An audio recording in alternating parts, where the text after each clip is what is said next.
Hey, it's Conrad Thompson. Thanks for checking out the podcast here on YouTube. Be sure to hit the subscribe button and the notifications bell. You'll get a notice anytime we upload some new content. And when I'm not asking Bruce, hey, how big was Batista's? Well, you know. One of the things I like to do is help people save money. And if you're watching this video right now and you're in a 30-year loan, man, you're overpaying your single biggest bill and you may not even realize it. I want you to do a little experiment for me. Take your calculator out, multiply your monthly house payment by 360 payments. That's how many payments there are on a 30-year loan. That big scary number, that's your total of payments. You're looking at that number? You know you can do better. Keep more of your own money right now and go to savewithconrad.com. Or maybe you've got credit card debt. Man, it's not a matter of if I can save you money with that. Your average interest rate on a credit card is more than 20%. And by the way, all the interest you pay on those credit cards, it's not tax deductible. Whereas the mortgage interest, well, that is tax deductible. So if you owe this debt, it's up to you how to pay it back. Doesn't it make sense to get the cheapest rate possible and the greatest tax deduction possible? Find out how much money you can save right now for free at savewithconrad.com. You don't need perfect credit. Even scores in the 500s can be approved, and it's no cost out of pocket. But maybe best of all, we're licensed in more than 40 states. We can help more families than ever before. But how much can we save you? Find out right now for free with a quick quote from savewithconrad.com. Hey, it's Conrad Thompson, and you're listening to the Kurt Angle Show. And of course, we couldn't do it without the Hall of Famer and the Olympian himself, Mr. Kurt Angle. Kurt, how are you, man? I'm doing great. Welcome to my show. I'm so tickled to have you here, man. I think we got some clicks last week with the announcement that you're doing a podcast now. I was a little overwhelmed with the response. Thanks to our friends over at Sports Illustrated too, who helped break the news. Were you? Yeah, thanks to Justin. That was really awesome. The story that he put out, and the response was incredible. I was really excited. I didn't know what to expect, but boy, we're excited to have you here. And of course, you get all these shows early and ad free over at adfreeshows.com, including video of the show. Last week, we talked about Kurt's WrestleMania main event, WrestleMania 19, one of the more iconic WrestleManias of all time. Certainly people wanted to hear about the botched shooting star, but the story leading up to the pay-per-view I thought was even more interesting.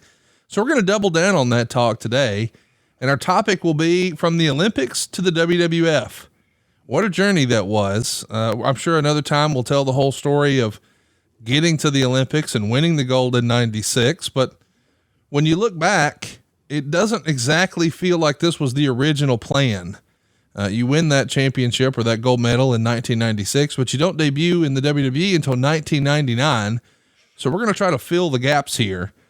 Okay. As we get ready for a big anniversary moment. I'm sure we'll talk about the Olympics a little more, but you wrote in your book that you're supposed to stay in Atlanta for the remainder of the Olympic games, but everything changed once you won the gold.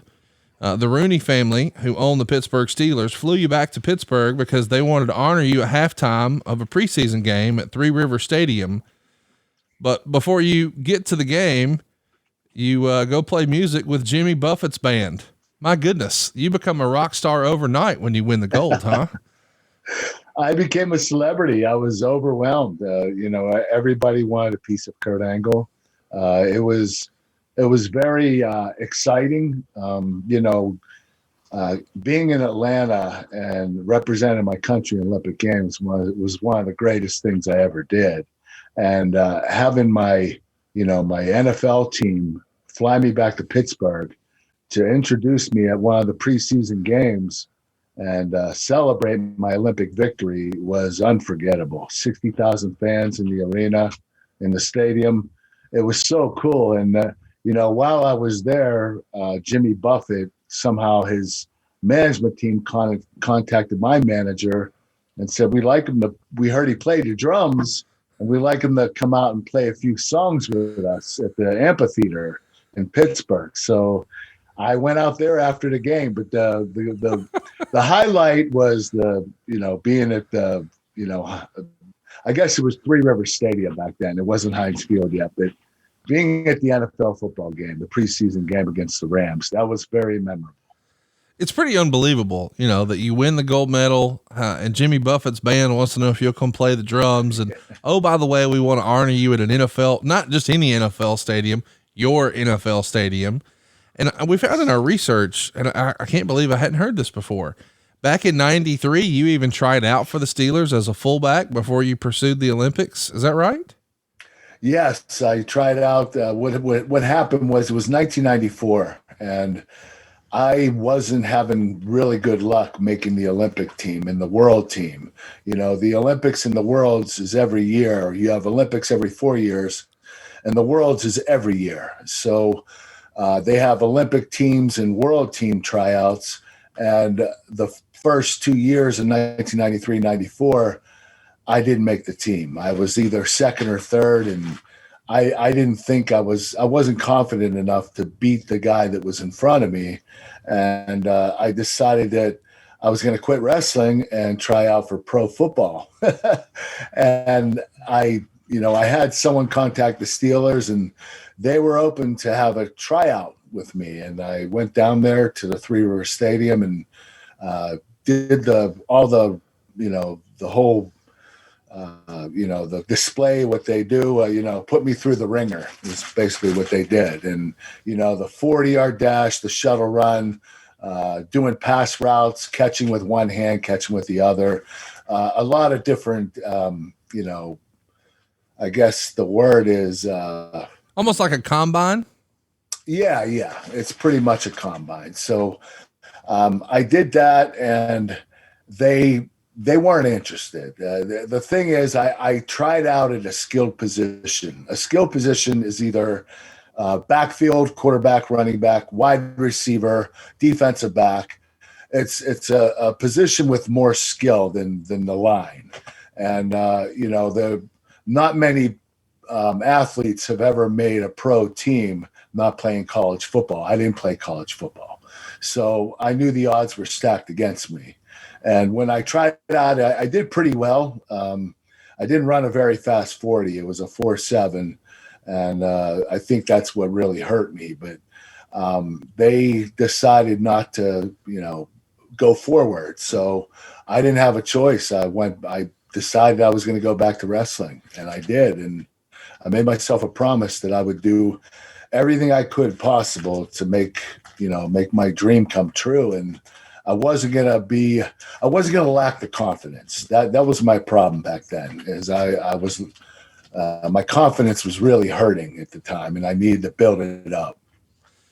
Had you just decided, I know I want to make a living as a professional athlete? So, and I'm sure we're going to talk about it another time, or maybe even later today, but there's not a ton of opportunities to make money in a wrestling sport outside of professional wrestling. And I know we're going to talk about that in a moment, but did you just think, hey, if this isn't working out exactly as I'd hoped to really make the Olympic team, maybe I can still make a living for myself as a pro football player?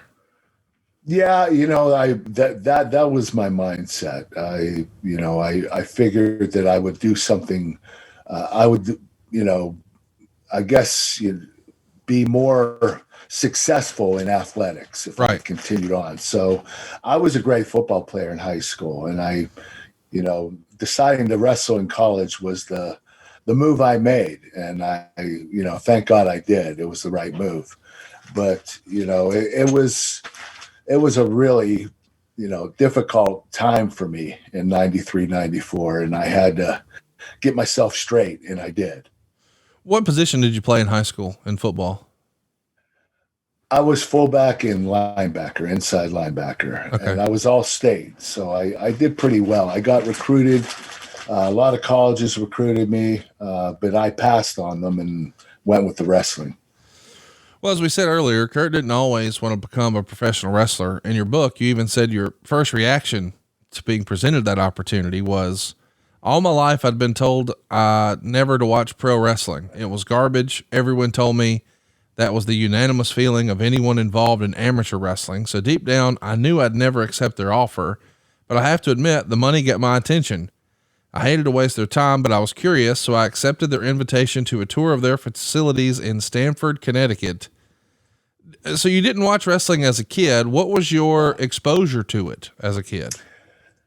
I knew a handful of wrestlers. I was always told not to watch it, that it was a bunch of trash, and I was the real deal and they were fake. And, So I was geared away from it. I was, directed away from it. And, I knew Bruno Sammartino and Hulk Hogan, The Undertaker, Stone Cold Steve Austin. I've heard of him, The Rock, but other than that, I wasn't that educated in pro wrestling. And I didn't know, what I was going to get myself into. So it was a little weird, be in that position and not know what to do. We're going to talk about your invite to go talk with the McMahons. But first, I want to mention you also had a trip to New York to be on Live with Regis and Kathy Lee, which was a big deal. And you noted in your book that appearance was a lot of fun, and Regis put on a wrestling singlet and you got him on the mat, and you were, it's a comedy segment. And, I think you said something that was pretty funny. I just want to know one thing, Regis, where's your microphone? Yeah. And he laughed. You don't want to know, Angle. How great was Regis, man? Regis was so entertaining. I was always a fan of his. My mother, he was her favorite talk show host. And to go up there and, to be on his show with Regis and Kathy Lee, that was a huge hit for me because my mother thought I was the greatest thing in the world being on Regis's show. But he was really funny, very friendly, one of the kindest guys I ever met. And he never forgot you. When he met you once, he always remembered who you were. He was a really great man, and I really enjoyed being on his show. Well, once you finish the show, you jump in a stretch limo and you're headed to the WWE HQ. And of course that's in Stamford, Connecticut. You wrote in your book, you were impressed with the facility there, Titan Towers, as it was called at the time. And you're even impressed with the presentation by the McMahons.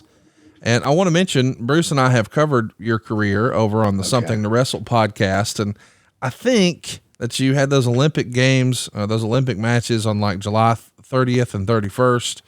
And roughly a little over a month later, here you are meeting with Vince. I think it was September 5th, 1996. And at the time, Meltzer wrote, they must feel that there's a decent shot of getting him because the fact that it was announced on television when there is no deal done at this point. Interest has also been expressed in Matt Gaffari, who took the silver in Greco-Roman in the super heavyweight division before ultimately losing. But either way, though, tell us about your first meeting with Vince here on September 5th, 1996. Well, I didn't know what I was getting into, and, going up there and, giving me the whole limo treatment and first class, airfare and, treating me like an important person. It was pretty cool. They show up and going to Vince's office and talk to him was a bit overwhelming. I knew of him. I knew who he was and, what he's accomplished in his life, and to meet with him. And, he straight up just gave me a deal, 10-year deal. This is what it is. This is what you're going to get. Take it or leave it. And I asked him if I could talk to my agent first before I decided, but, so Vince said, okay, that's fine. The meeting wasn't that long. It was, relatively short, but, I told him I was interested, but I didn't know if I was going to sign it or not. You wrote in your book, despite the interest and positivity, you were more likely to join the circus than the World Wrestling Federation. Yes.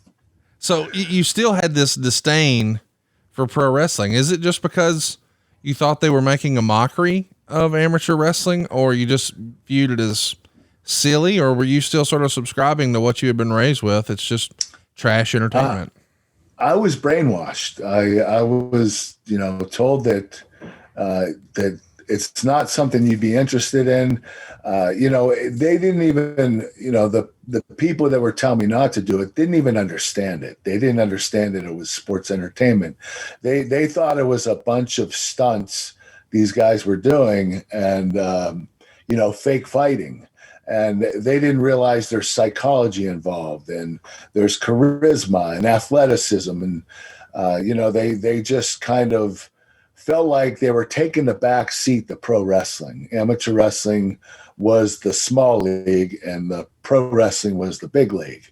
And they took offense to that. So it was a very hard situation for me to be in, if you know what I mean, because, I was an ambassador for amateur wrestling now, being an Olympic gold medalist. And here I am, I'm selling out to the WWE if I go. So it was a really hard decision. And my agent is the one that decided for me. And he was an amateur wrestler as well. He also played pro football. You're going to talk about him, I think, later on, Ralph Sindrich.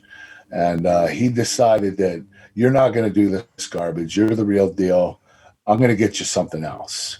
And, it was tough because, winning the Olympic gold medal was, the highlight of my life. Of course. If I would have died the next day, it wouldn't have mattered. I would have been the happiest man in the world. But, I didn't plan for anything after that. I didn't start my brand after that. I didn't do anything to promote myself. I thought people were going to come to me.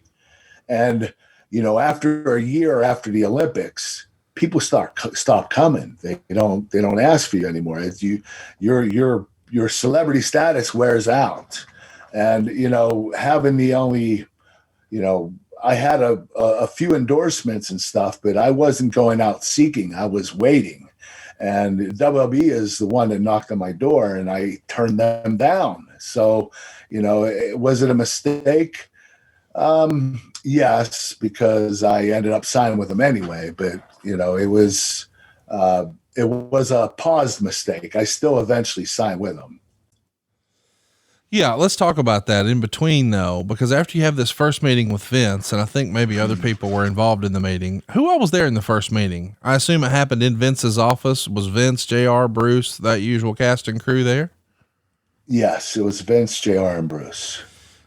Bruce says that you had a follow-up meeting with him, and in this follow-up meeting, you expressed that, hey, I can't ever lose. Yeah. And he sort of realized then, okay, he doesn't really understand pro wrestling. Do you remember the follow-up meeting with Bruce and saying, hey, I can't lose? Yes, that was a short meeting too. He ended it pretty quickly. He just said, hey, this is the deal. This is what you're going to get. We can start talking about creative stuff with you once you sign, but you're going to have to, what were we just talking about? The follow-up meeting with Bruce, yeah. And that you don't want to lose. So I told him, well, just so you know, I'm an Olympic gold medalist. I haven't lost a match in years. I can't lose. And, you could see the surprised look on his face, like, what the hell is this kid talking about? And Bruce just ended the meeting. He said, okay, we're good. This meeting's over. And I didn't know if he was offended or not. He didn't seem upset, but I think he just said, okay, this guy's not getting it. We're not going to be able to sign him. So. And you wrote in your book, that feeling was ingrained in me so deeply at the time that right after the Olympics, I couldn't imagine working for the World Wrestling Federation. I had lived and breathed nothing but amateur wrestling for years. After high school, I didn't even watch other sports. I had such tunnel vision that nothing else mattered. I watched ESPN SportsCenter at night, but that was about it. I didn't even watch the NFL, and I'd always been a huge football fan. But that's the culture of amateur wrestling. It breeds an us against the world mentality. And at the time, I was the symbol for the entire sport because I just won the gold medal and received all the national publicity. Joining the WWF at the time was unthinkable to me. When I took the McMahon's contract back to Pittsburgh and showed it to my agent, he was a well-known sports agent who represented a number of NFL players, and he said, you don't want to do this, and tore it up right in front of me. And you sort of talked about that a little bit. Ralph, what was your relationship like with Ralph the agent? Well, Ralph seeked me. He found me. He was a former All-American wrestler for the University of Pitt, and he also played football for Pitt, and he played a few years in the NFL. He became an agent, attorney agent, NFL agent, And when I won the gold medal in the Olympics, he reached out to me and said he wanted to represent me, that he was going to protect me and make sure that I made the right move. So it was a smart move to get Ralph involved. I just, he didn't give me the right advice on WWE, but I also think that Ralph didn't understand what pro wrestling was all about either. I don't think he had any interest in it, so he never watched it. And I think that most people that feel that way about pro wrestling are not fans. They haven't watched. And if they did watch, they would be fans. So it's, but Ralph was a good guy. He treated me well, and, he didn't get a lot of endorsements for me, but, he protected me at the right times. Let me ask, do you remember the terms of that offer that either Vince or Bruce gave you in the first or second meeting? Do you remember those numbers or dates? Yes. It was $500,000 a year for 10 years. So it was a $5 million, deal. That's guaranteed. You make more if you work more, all that stuff. But I never had money. So this was like a godsend. I was like, oh my gosh, I'm going to be rich. My family, I grew up, we were laborers, and, my brothers are laborers and my parents were laborers. So we never had money. So this was the first time it was looking me in the eye, and I was like, oh my gosh, I have to do this. Right. And, it was really difficult to pass up. Seeing that type of money at the time when I never had money was incredible. I was overwhelmed. Let's also mention, and I know we're going to talk about this another time, but, and I'm really excited for us to have it as a topic, but just briefly, there's not a lot of fame or glory or cash in training for the Olympics. I mean, these guys are dedicating their entire life to something, and it's not like they're hanging out at the Ritz-Carlton when they're doing so, right? Yeah. You're not making hardly any money. Back then, at that time, USA Wrestling was paying a stipend for the number one man on the Olympic team, $1,000 a month. So that's all you got. I mean, it was pretty bad back then, and now there's money involved. So they make a lot more money. They actually, when I won the gold in the Olympics in '96, I made $35,000. That was it. That was from the Olympic Committee. That was my prize for winning a gold medal. For dedicating your whole life to this, here's $35,000. Yes. Now I heard it's up to, I heard the rumors that it's up to 500,000 to win. Some say it was 250, but it's a lot more money now. Yeah. And I think the stipends are a lot higher, the monthly stipends. But my club, Foxcatcher, the thing was, if you were involved in a club, then USA Wrestling, the Olympic Committee, didn't pay you.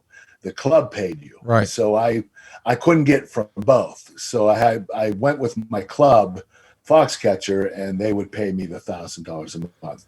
But I had the fundraise. I didn't have a lot of money. I wasn't coaching anymore. My full-time job was training. Right. So I had to go out and fundraise, and I was selling posters and, wrestling memorabilia and whatever I could to earn a buck to take care of my costs of travel and food and everything. So it was a really hard time to be an amateur athlete, an Olympic athlete back then. And that's why a lot of athletes, after college, they retire, because back then if you had a family and you just graduate college and you're married and have a kid, you're not making enough money by doing amateur wrestling. So you're going to have to quit and get a job. So, it was really difficult. I had a hard time making ends meet, but we worked it out. My family, we were a team, and we made sure that I made just enough to, take care of the bills. So after your family has helped sort of support you like this, and they hear that you have a $500,000 offer, but you're not going to pursue it, how did that go over? Oh, that was not good. They thought I was crazy. They thought, why wouldn't you take it? And I said, Ralph Sinders told me not to. And Right. they're like, damn, Ralph, he. So, it was a difficult time. It was, my family, they weren't that upset, but they were, they weren't very happy that I made that decision. And it weighed on my mind. I mean, those next 2 years that I sat idle, it made me think, how upset they were and why I didn't take the deal. And, I noticed that things were closing up for me because a couple of years passed since the Olympics and nobody's knocking on my door anymore. So it's time to make a move. And that's what I did. Let's talk about on the way there. It's reported in the Observer that you're going to attempt to pursue the Olympics again in the year 2000. That happens on September 30th is when Dave reports that. On the 14th of October, it's reported that you've officially decided against doing any pro wrestling. Before we talk about what's going to happen next, which is going to be probably the most talked about thing on the show, I do want to ask about 2000 because I had read at the time, I remember reading that you were going to try to do it again. Was that the initial plan to pursue the Olympics one more time in the year 2000? Well, the plan was not to pursue the Olympics. Okay. I broke my neck before the Olympics in 1996. And when I got done and I won the gold, I just wanted my neck to heal up and retire from amateur wrestling and look for something else. But, the more I looked, the more things were not coming up the right way. There were not that many opportunities for me. And it was really tough to accept. I mean, I just won the gold medal in the Olympics and I'm not getting much money for, being who I am and what I accomplished. And so I decided, I'm going to try out for pro wrestling. I actually called the WWE, in 1998 and asked if that contract still stood. And JR said, hell no, you're going to have to try out. And if you do make it, you're going to get a training contract. And that training contract was $52,000 a year. So it went from $500,000 a year to $52,000 a year. Well, they had the leverage at the time, I guess. Yes. And you know what? That's my life. I've always been the underdog. I didn't expect anything different. I knew that the good Lord was going to make me work for it. He always has and always will. So I knew it wasn't going to be an easy ride. I knew that I'd have to suck it up and accept less money and try out I had a guaranteed offer, whether I was good at it or not. And I turned it down. Now I have to try out. Right. And if I'm good enough, they'll sign me to a training contract that's not even close to the first contract. So it was a really humbling experience. Before we get there, you make a now infamous appearance at the ECW arena. Oh, God. As the story has been told, you had a friendship or at least an acquaintance in Shane Douglas, who is also a Pittsburgh guy. And he's one of the main guys, one of the top stars at ECW. I just saw him yesterday. Oh, really? What's your relationship like with Shane? You know what? Back then, we're good friends. We don't see each other quite a lot, but, every once in a while we'll run into each other at a signing. But back then he knew a friend of mine and got my number from his friend and my friend, our friend and mutual friend. And he called me and he said, hey, we have this company that is more geared toward your type of wrestling, your Olympic wrestling, than pro wrestling. And it's called ECW. Okay. So he's telling me this looks more like Olympic wrestling than it does pro wrestling. So I was like, oh, okay, that's cool. So you guys are starting a pro amateur wrestling league. He goes, no, it's pro wrestling, but it looks more like amateur wrestling. Okay. And that's why they put the Taz match in there, just to make me happy, when they were doing it, him and Guido did amateur wrestling at the show that I went to when Shane asked me to be a part of the ECW show. So it was going to be in Philadelphia, and they were going to pay me a good amount of money. So I decided that I would do it, and I was excited because I thought it was more geared toward amateur wrestling. So when I get there, I'm meeting the boys, and they're all tattooed up, long hair, got their gear on, and torn jeans, and Raven's got he's holding a chair, and Sandman's holding a kendo stick, and someone else is holding a ladder, and I'm like, this is supposed to be amateur wrestling, right? This is worse than the WWE. So it was a very eye-opening experience to be a part of the show, and what happened during the show was just crazy. Let's talk about that. Before we do, I want to mention they have you do an interview, and then they have you help do some commentary on the match with Taz and Little Guido. So you got to meet Joey Styles here. Taz is going to say that Kurt Angle is the best amateur wrestler in the world, but I'm going to show you the difference between the best amateur and the best professional wrestler. So that's a nice little piece of storytelling and tying you in, I guess. But then it's time for the world title match, and Sandman retains his ECW title, pinning Scorpio after Scorpio missed a move off the top rope. But that's not the real story. It's what happened after the match. Raven hits the ring along with Stevie Richards, Blue Meanie, Supernova, and of course, Lori Fullington, Sandman's wife. And they destroy Sandman, caning him in the eye. They bust him open. And finally, Raven pulls out a cross from under the ring. Yes, a crucifixion is going to happen. They tie the Sandman to the cross, put barbed wire on his head like it's the crown of thorn they put on Jesus, and crucify him at the ECW arena. And the angle is even too extreme for ECW, because after intermission, Raven comes out in the ring out of character and said he was coming out as Scott Levy and apologizing to anyone who may have been offended by what happened. And it's in the Observer. From what we're told, Angle backstage was really upset about the angle, thinking it might ruin his image and feeling double-crossed about being there. And there were some fans who freaked out about it, but it is doubtful that Angle will ever be back. And the rumor and innuendo was that you told Heyman you were leaving, and this better never air on TV, or else you'd have your attorney get involved. What do you remember about seeing a crucifixion at the ECW arena?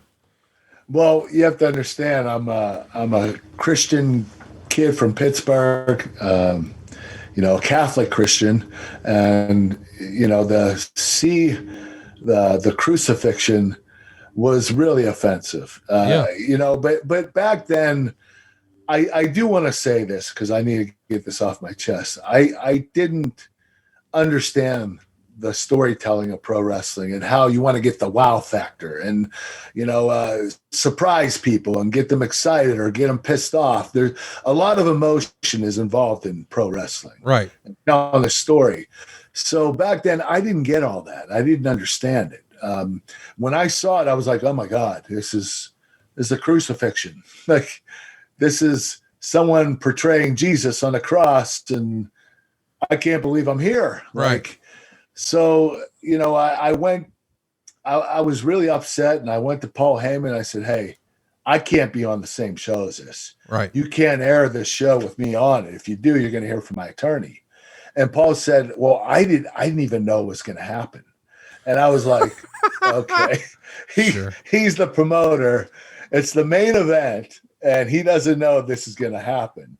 He's full of shit. So, yeah, and Paul, I love Paul. He's a great guy, but he basically lied to me, and I understand why. He just trying to take the heat off of himself. Right. And I was serious. I told him, I'm going to sue you if I end up on the same show. So I know they didn't air it on the same show as me, or if they might have. I don't know if they took the crucifixion off, or it never aired, as far as I know. Okay, so I won that battle, but it definitely scared me away from pro wrestling. I was like terrified. That was my last straw, and that, I think that was what, 96 still. Yep, that's right. Yeah, late 96. So, that was my introduction to pro wrestling. It was overwhelming. I'm sure you thought on your ride back, boy, my agent was right. This is trash. I don't need to do this. Yes, I definitely thought that this was not the thing I wanted to do. I don't like offending people, but at the same time, when I got to WWE, my attitude changed. Yeah. You know, when I started at WWE, I started getting what it's all about and understanding it. It was actually in early 1998. I started watching it on TV. I started watching Monday Night Raw. And what caught me was Austin and Rock, Undertaker, Triple H. It was a fun show to watch, and they were very athletic. I was really surprised at their athleticism, and seeing them go through the ring. The issue was, I still thought it was a bunch of stunts. I didn't know there was psychology and storytelling involved. So I just thought that I was gonna, go back to WWE eventually and get a job and do my stunts and go home. I thought, pro wrestlers were Hollywood stuntmen. That was it. So I thought, I didn't understand that there was, some wrestling involved in pro wrestling. And so it was a eye-opening experience for me. Well, after you do this CCW experiment, you become a spokesperson for a pizza chain called the Pizza Outlet. And the commercial, which aired throughout 1997, showed you getting a pizza delivered and telling the driver to keep the change. And then a tomato and a green pepper have a wrestling match on top of the pizza while an onion referees. Of course, the pepper wins. And then it gets on Kurt's shoulder, cries, and Kurt's acting like he's about to cry and says, "Oh man, that was beautiful." A little tribute to you crying when you won the Olympics. But yes. Pizza Outlet, I think, was founded in 88. And it's like a cheap pizza alternative near the University of Pittsburgh. And I don't know. I don't think when you think about stuff you would have endorsed over the years, pizza would have been the deal. How did this come together? You know what? They came to me. They came to my manager and said they wanted to do a commercial, and they had some things planned. They wanted to have a wrestling match with all the vegetables on the pizza, and they wanted me to cheer them on. And I thought it was a great idea. I thought it was a great endorsement. I got a lot of money for it, and it was pretty cool to do it. It was my first commercial, so I was elated about it. And it's funny because we used that same commercial in WWE. Yeah, years later. Yeah, and it was more to make fun of me, which was pretty cool. I think The Rock was the one that brought it to my attention that I did this years ago. That's right. And it was, I don't mind making myself look like an ass. Right. I like to be made fun of. I like to put myself in those situations where, I'm the butt of a joke. So that was cool. I love doing that. And I think that's the reason I was so successful in WWE was I wasn't afraid to make an ass out of myself. A lot of wrestlers have that conscious, decision they always want to look cool and they're not going to want to look bad. And I didn't mind doing the looking bad part. I thought that it would make my character much bigger and better, and it did. Well, of course, if you're looking to be bigger and better in a good way, you need to go to physicallyfit.com. That's what Kurt's endorsing these days. It's not pizza, it's chicken snacks, and they've got a ton of different flavors. We've gotten great feedback just from last week's episode, Kurt. People are digging chicken snacks. You can pick up yours right now at physicallyfit.com. You'll want to click at the top where it says where to buy, and you might even see a store near you. But if you don't worry. You scroll down to the bottom, click order now online. And man, you got everything from honey mustard to brown sugar to sour cream and onion to spicy buffalo. People are loving chicken snacks, and it's a healthy snack, right, Kurt? Yes, it's high protein, low carbohydrate. We've done a great job engineering this.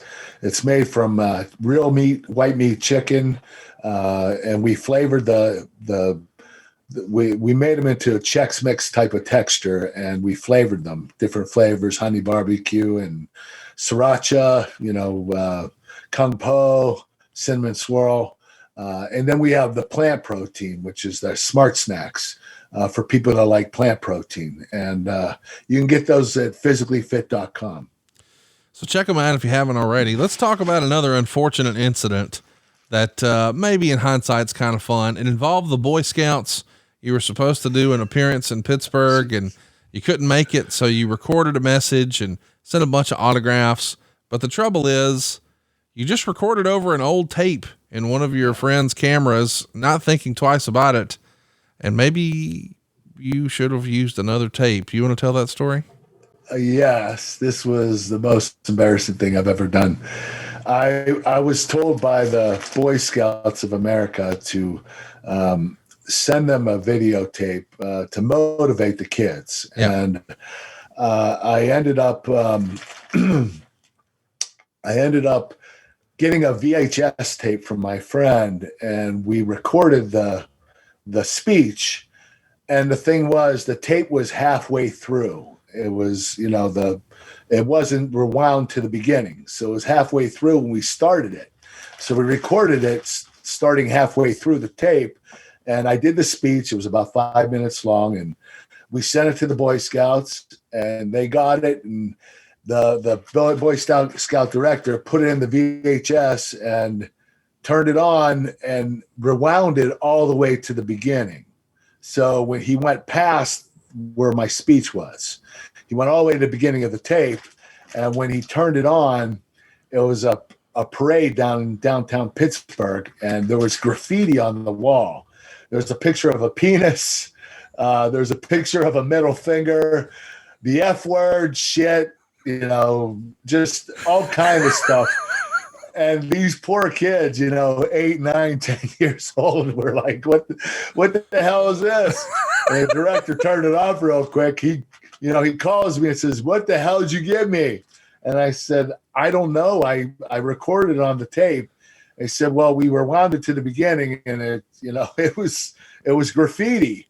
I don't know what to say." And I told him, "I'm sorry." He said, "Well, I need you to write the Boy Scouts a letter of an apology." So I had to sign an apology letter to the Boy Scouts for basically probably ruined some of the kids' psyche for the rest of their lives. It's tremendous. What a great story. I want to mention that was sort of common for you at the time to do these sort of motivational speeches.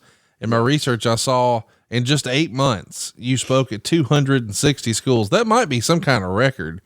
It was a lot. I assume your agent, Ralph, he was lining all that up. No, it was my wrestling manager, the one I started with at the beginning. Oh, actually, no. You know who it was? It was Dave Hawk, my new manager. I didn't have him when I started doing the speeches. He's the first school I did. His kids went to that school. So he put together the speeches for the elementary school where I was going and the high school. So it was a school district. It was North Hills School District in Pittsburgh. And his kids went there, and so he set up the speeches, and he did such a good job. I said, "Hey, you want to work with me, and we'll continue to keep doing speeches at different schools."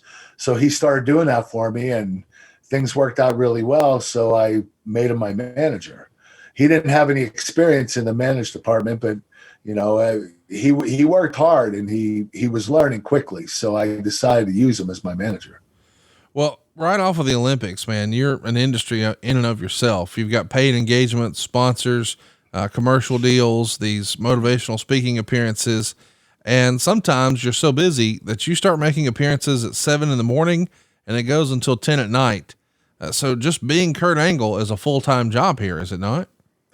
Yes, it was very difficult because I didn't have any free time. It was, hitting the pavement, working, making as much as I can, trying to put away a nest egg. I was always trying to hustle after the Olympics to make as much money as I could while I could. And the problem was I didn't create a brand. I just kind of scattered it all together, and my brain was in different areas. It wasn't all together. I didn't formulate a brand. Everything was separate. So I had a hard time juggling everything, and it was just getting overwhelming.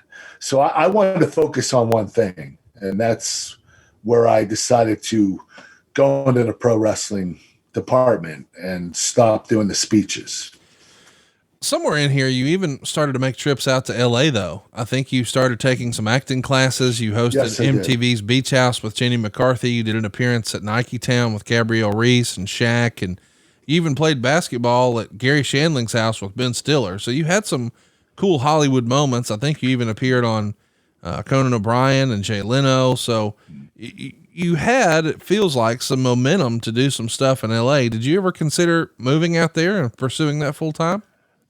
Well, Jimmy Miller, who is a successful Hollywood agent out there, wanted me to come out, and I just felt like this is the first time I made any type of money.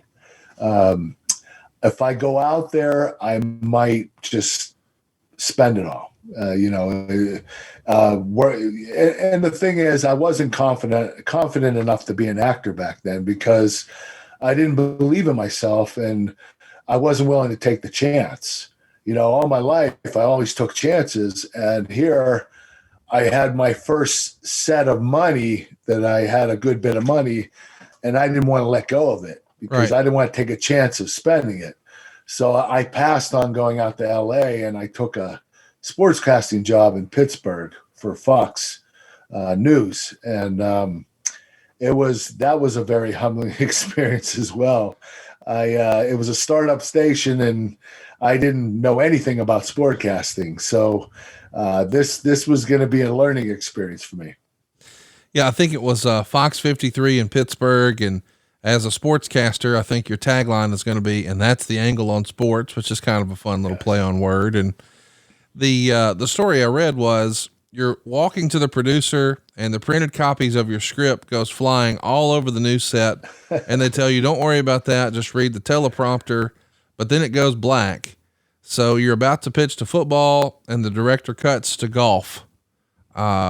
This has to be a tough spot to be in for a guy who already admits, hey, I'm not super comfortable with this. And now it's not going well and it's live TV, pal. Right?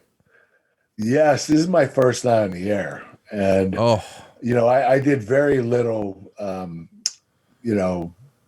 what's it called? Rehearsing. I did very little rehearsing. So, going into the studio, and I was in a rush, and I had my scripts together, and I ran to the producer. My scripts went in the air, and they just went all over the floor. And the producer said, forget about them. We're late. You got to, read the teleprompter. Just read the prompter.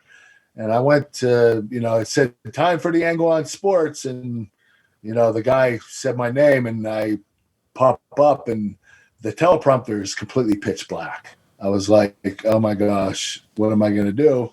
And the producer's saying, Kurt, say something. He's telling me in my ear, say something, anything. And I was like, okay, the NFL had games today. Let's cut to the highlights. And it ended up being a golf highlight. I had the wrong first story. So, and every time the next one I would say, and now it's football, it would be baseball or basketball. So it was all out of order, and there was no way I was going to be able to recover. And it was the worst 8 minutes of my life. And, the head sports anchor, the weekday sports anchor, Albie Oxenrider, he said, I've been doing this for 17 years. That never happened to me. And I thought, well, that's my luck. My first time the teleprompter goes black. So it was a crazy experience. So in typical Kurt Angle fashion, you start coming in late, staying late rather, coming in early. I mean, you're putting in the extra time to really work at it and get better. But just when you start to get comfortable, the station manager pulls you and says, okay, now you're our on-site reporter. So you're going to be out in the field, going to games, talking to athletes. But here there's no teleprompter. So all the stuff you've been working on doesn't matter anymore. But I think when I read your book, I sort of get the impression you didn't like the way it felt to be in the locker room, not as a athlete, but as a reporter, and maybe some of the way those folks treated you when maybe before they would have treated you totally differently. And you just throw the towel in on broadcasting. What can you tell us about that? Yes, I got kind of demoted to sports reporter from sports anchor. Right. And I started going out in the field and covering sports and, interviewing athletes. And it just got really weird. These athletes no longer looked at me as a peer. They were, they were short with me and they were not real respectful. And, I just felt like this wasn't for me. And I don't want to be in this position. I actually want respect from other athletes, and having this job just was a little, very humbling, and it just wasn't for me. And, I knew it wasn't the right fit. I was just trying to find something to do and find something to keep me busy. And I thought the sportscasting, I would do it for a year or two or three. And I wasn't surprised when I quit. So it was 1 year and I was done. Somewhere in here, as you mentioned earlier, Dave Hawk, a friend of yours and a former pro bodybuilder, he's going to bring you a new snack. It's not chicken snacks. This is an ostrich meat snack that's like a beef jerky style product that Dave was trying to sell to WWE. Of course, WWE doesn't bite. And eventually you start watching Monday Night Raw and Raw is War in the fall of 98 because Dave thought maybe that's worth another look. And that's when you called JR. And as you said, that original offer had been rescinded. And now they're going to have to earn your stripes. And part of that involved a training camp run by Dr. Tom Pritchard and Dory Funk Jr. What can you tell us about that training camp? The training camp was great. It was strictly physical. It was all about training, learning to take bumps, learning how to sell, learning how to tell a story in a match. There was a lot of technique involved. Dory Funk is incredible technician. So he likes the basic wrestling moves, and so does Tom Pritchard also. You couldn't ask for any better trainers. So they had a Dory Funk dojo, and they would have it once a month for 5 days. So it wasn't a lot of training. I needed more than that if I was going to be, when I was signed with WWE, and, having 5 days a month just wasn't enough. And so after a couple months of that, they ended up sending me to Memphis to be a part of a Memphis Championship Wrestling. Before we get to Memphis, I want to mention in my research, I found that you impressed everyone so much on day one with the way you quote unquote attacked the mat that word got back to Jim Ross, and Jim actually visits the camp with a contract in hand. And at the time it was the biggest deal that someone in developmental had gotten. Was that the $52,000 deal? That was it. Yes. I'm not sure it was the biggest deal, but I didn't know it was. I thought it was a basic deal. But the thing is, you're right about that. And I was only there for an hour. I was picking up on everything so quickly that the first day JR came over and to the warehouse where the wrestling ring was and offered me a contract the same day that I started. It wasn't the next day or the third day. It was that day. Wow. So wow. I was doing something right. That was the fastest signing or tryout by anybody in the history of pro wrestling. So I was, that made me very confident that I was on to something and I was in the right place in my life. Do you remember one thing in particular you did that really impressed Dr. Tom and Dory? I think it was letting people lead me. In other words, when you're an amateur wrestler, you're very aggressive. I'll give you a great example. I was at the Dory Funk Dojo when Tank Abbott came in. And when Tank was in the ring, he was squared up with the wrestler, and Tank was attacking him, and the wrestler was running away from him and trying to get distance, and Tank was just trying to smother him. And, they're like, no, you got to rest. You got to take your time. You got to tie up. You have to,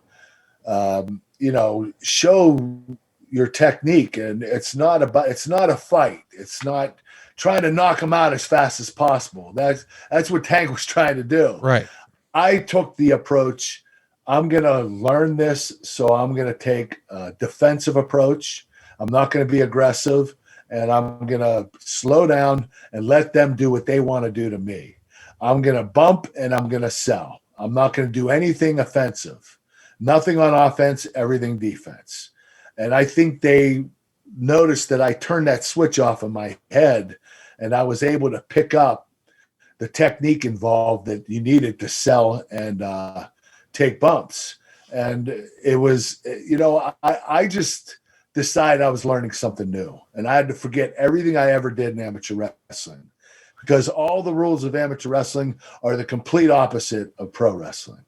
You show no emotion in amateur wrestling. You don't show your opponent that you're scared or you're angry or you're upset or you're excited. You don't show the crowd. You can show the crowd when you celebrate after you win, but they don't show emotion in the matches, and they're not telling a story. They're trying to get the match over with as quickly as possible. Right. If they can pin you in 5 seconds, they're going to pin you. So the system is different. You either going for the kill right away or you're telling a story in a wrestling match. And I was getting that because I turned off my instincts from amateur wrestling and decided this is something new, and it worked. I read, or actually Bruce told us too, that when you're working with Tom Pritchard, within 15 or 20 minutes, Tom was telling people you were taking flat back bumps better than a lot of pros. And that's when it came out, the phrase attacking the mat. Tom said that you were not scared or shy away from taking a bump, and that's really one of the first hurdles that anyone has to overcome in learning wrestling. But that was no issue for you, right? No, but I'm going to tell you this. The first, 100 bumps I took hurt like a son of a bitch. I didn't want to attack the mat. It's just what I was taught, and I didn't want to disappoint them. But I was terrified. I didn't like bumping. Nobody likes bumping. You get used to it. You get a feel for it eventually, but your body's not set up to take thousands of bumps. That's not what the human body was, meant to do. It can take a toll on your body. So it hurt like a son of a bitch, but I was doing what I was told, and I did it pretty damn good. As Bruce tells the story on our podcast, Tom would train with you in the morning. Then you guys would go work out and do cardio. And then you wanted to get back in the ring. So Tom would be all worn out and beat up every day after spending roughly 8 hours with you. How important was Dr. Tom to your early development? He was so vital. Having him around all the time, accessible, being able to ask him questions, him giving me answers. It was like, it was more of, I guess, a boosted, program, a quicker program, more advanced program, being my coach, or Tom being my coach. It was very, very good for me, and I can't thank Tom enough. He was so knowledgeable about everything. He had an answer to everything, and his answers were always right. So, having Tom as my coach was incredible. It was the best move I ever made. The very first match we could find you worked was on August 20th in Salem, Massachusetts for the World Wrestling Alliance in front of around 350 fans. There's lots of future stars on the card: the Hardy Boys, the Headbangers, Scott Taylor, Edge and Christian, and Kurt Angle. And in your first match, you lost. Tom Pritchard would beat you that night in a match. Was Tom your first official match, or in training match rather, like this? For a spot show. Yeah. For a show, yes. We were doing matches at the warehouse, practice matches. Right. I think my first match was with Christian, but my first show match was against Tom, and I lost that match. So, my whole concept of never wanting to lose went out the window. I think that was more of a stick it to me from the upper tiers of WWE to let me know you're not going to be undefeated. Right. Yeah, I'm pretty sure Bruce probably remembered I can't lose, and Tom gets the nod to beat you. Yeah. You did mention your first training match was with Christian, and I think in your book you said that Christian really helped you through the match. He was calling the spots and taking good care of you. He had been on the independents for a long time. How important was Christian as a resource in training camp here? Well, Christian was vital for me because he was also very knowledgeable, and he was a young guy that I could, grow a relationship with and have a, strong relationship with and learn more from him. He had a tryout match. That match that I had with Christian, it was only my second month. So we did 5 days of training the first month. We did 5 days of training the second month. And that's when we had that match. And it was Christian's tryout match for TV, and it was against me. And I didn't know what I was doing. So Christian had to rely on me, but he, because he couldn't rely on me, he had to rely doubly on himself because he had to carry me through the match. And it was his tryout match to get on TV, which didn't make any sense. I didn't know why it was me. But we ended up having a great match. He talked me through the whole thing. When I started out, I was a great listener. And in order to be a great leader, you need to be a great follower. You have to learn how to listen. You have to keep your mouth shut, listen to the advice, and take it as it is. And I was really good at that. So I became a great leader a couple years later. And, Christian taught me that. Let's talk about something that happened in camp here, and then we'll move on to Memphis. But I think it was mentioned in our Something to Wrestle podcast with Bruce that at some point during this camp, guys are practicing doing a promo, and you gave what most would describe as a white meat babyface promo, basically what a good guy would have been in the 80s, maybe like a Bob Backlund type. And Bruce apparently is here, stands up and says, that was a great heel promo. And supposedly Dory Funk Jr. gets a little upset with Bruce over this, but looking back, that's probably the framework for your initial character, right? Yes, it was. It was, Olympic gold medalist. I take care of my body. I do all the right things. I'm an educated young man. Went to college, have, medals and trophies and great, I'm the kid that your parents want you to date, and just all the white meat crap that goes with it. And because of characters like Stone Cold Steve Austin that broke the mold, the badasses, the bad guys became the good guys, and the good guys turned out being the bad guys. My character in WWE when I started, it was a bit white meat babyface, but there was that little thing where you were like, is this guy for real? Is he feeding me bullshit, or is he the real deal? Because, I preached all the time, and, it was Vince's idea to have that. And, when The Rock was trying to be a babyface the first time and it backfired, Vince used the same mold for me, but he knew it was going to backfire on me. He didn't know it was going to backfire on The Rock. So he used that same mold to make me who I was. And it worked extremely well. I became the top heel in the business within my first year. Yeah. It was pretty quick. And I couldn't be more excited about it. I wanted to go to TV. I look forward to going to TV every week. My character when I started, I loved doing it. I love making an ass on myself. I love the crowd booing me and not respecting me. And I loved, having these matches and cheating to win and preaching that I don't cheat to win. It was a really cool thing to do. And, I was a bit overwhelmed my first year.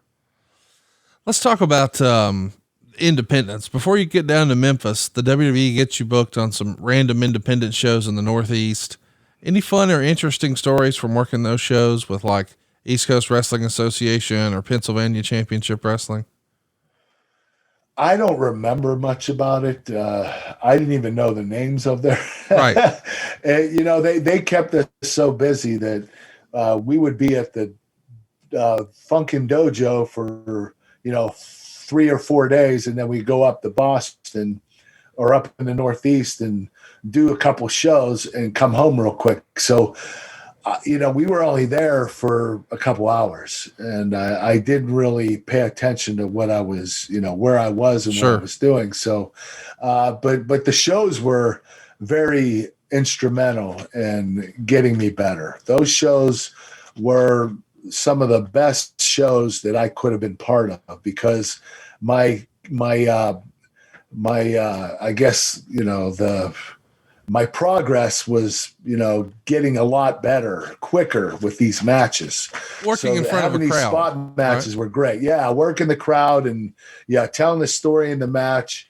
All that stuff was coming out. I was starting to get more comfortable. Well, eventually you get sent down to Randy Hale's Power Pro Wrestling in Memphis, which was one of the developmental territories for the company at the time. You make your TV debut there because they still had Memphis TV. March 20th, 1999. You're going to debut against a masked opponent named Yellow Jacket, and he's going to arm drag you, celebrate like a heel, and then you beat him with a quick belly-to-belly suplex. Yellow Jacket, by the way, was Jerry Lawler's other son, Kevin Lawler. What do you remember about working in Memphis with Randy Hales and Power Pro Wrestling? Randy Hales, he was, he was all right. He didn't have plans of doing anything with me down there. When I started out, I was opening card. 6 months later, I was still opening card. I mean, I only did one promo on TV, on their TV show. And that was, I think, the first day I showed up. So I didn't have a lot down there. The thing was, at one point when Vince wanted to bring me up to TV, they contacted Randy Hales and said, listen, we need Kurt to win the Memphis Championship Wrestling World title. We need them to beat Rikishi. And Randy said, I don't have him prepared to do that because he's only been wrestling opening card matches. And they said, well, you're going to just have to do it. Right. He was like, I can't. How do I tell that story? And they said, you just figure it out. So I ended up going from opening card to win the world title, Memphis Championship Wrestling, beating Rikishi. And that brought me up to TV. And it was, so Randy didn't do a lot with me. I was really surprised that he just had no interest. And I think because, back then I was trying to get away from my Olympic character. I had a different look. I had more of a Stone Cold look, and I was trying to be somebody else. And I wanted to be the badass, who watching my idol on TV, Stone Cold Steve Austin. I wanted to be him. And it just didn't work, because I wasn't him. And nor did I want to be. I just thought I wanted to be. Right. And, Austin, he was the most popular character in the WWE in the world. So, I wanted to do what he was doing. I wanted to succeed like him. I just didn't know if I wanted to beat him. And I'm glad I didn't turn out to be him. That's, I'm glad I went back to my Olympic character because that worked out extremely well. I want to mention, you talked about winning that title from Rikishi. You debut on March 20th. You win that belt on July 24th. So you hadn't been there too terribly long and you're already the champ. You do start doing some dark matches for the WWE. I think, there's a good chance if you're listening to this and you went to a live show in 99, you may have seen Kurt Angle, in the dark match. One of those happened, May 10th, in 99. And his opponent that night was Owen Hart. Of course, just a couple of weeks later, we would tragically lose Owen Hart. And I know a lot of fans still consider that to be a dream match. Man, what would it have looked like to see you wrestle Bret or Owen?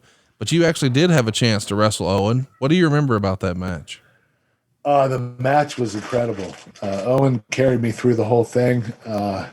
He came up with some great ideas, and the crazy thing was he would audible during the match. He would switch moves around, and he would let me know ahead of time what we were doing, but he would adjust.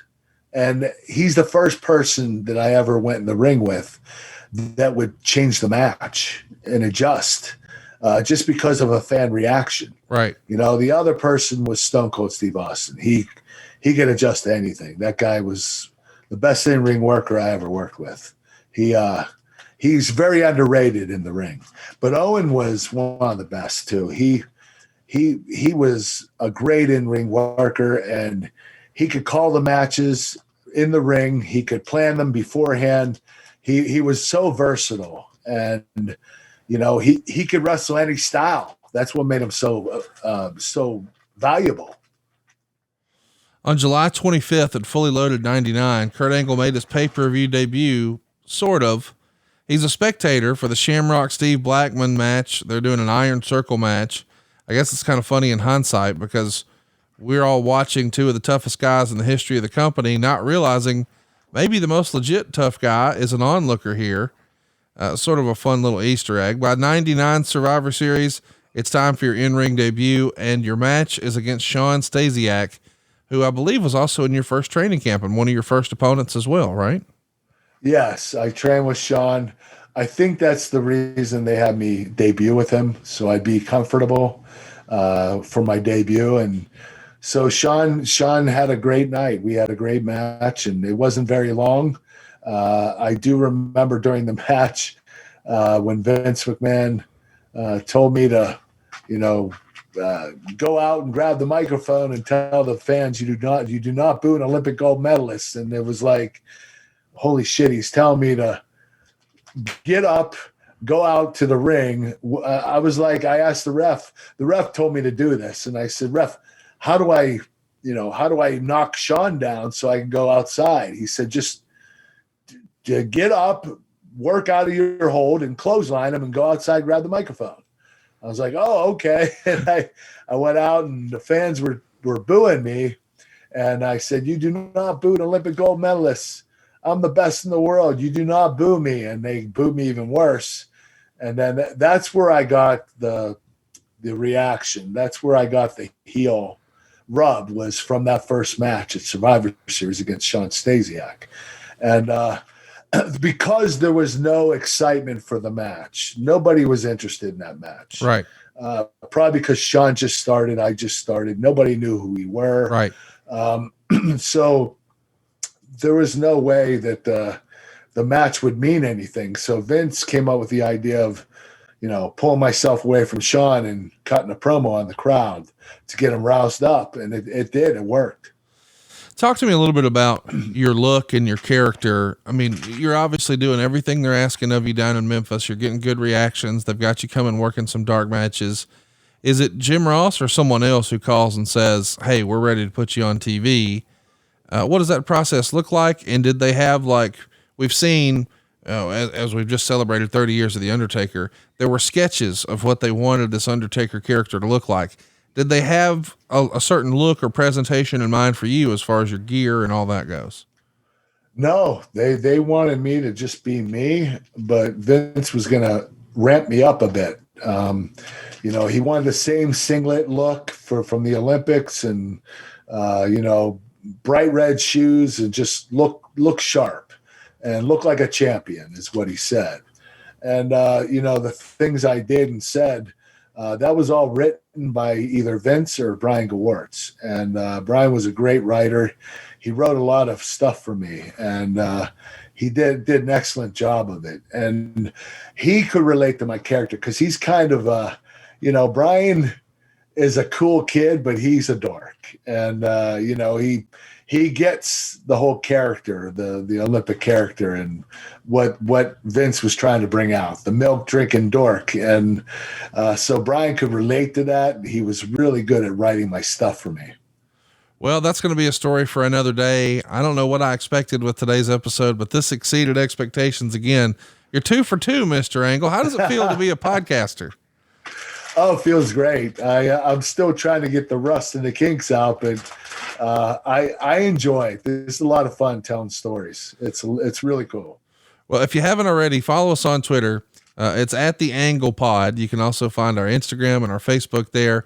We're going to have some fun interactive contests for you guys to get some more bonus content from following us there in the future. You can also look forward to seeing more of Kurt over at adfreeshows.com.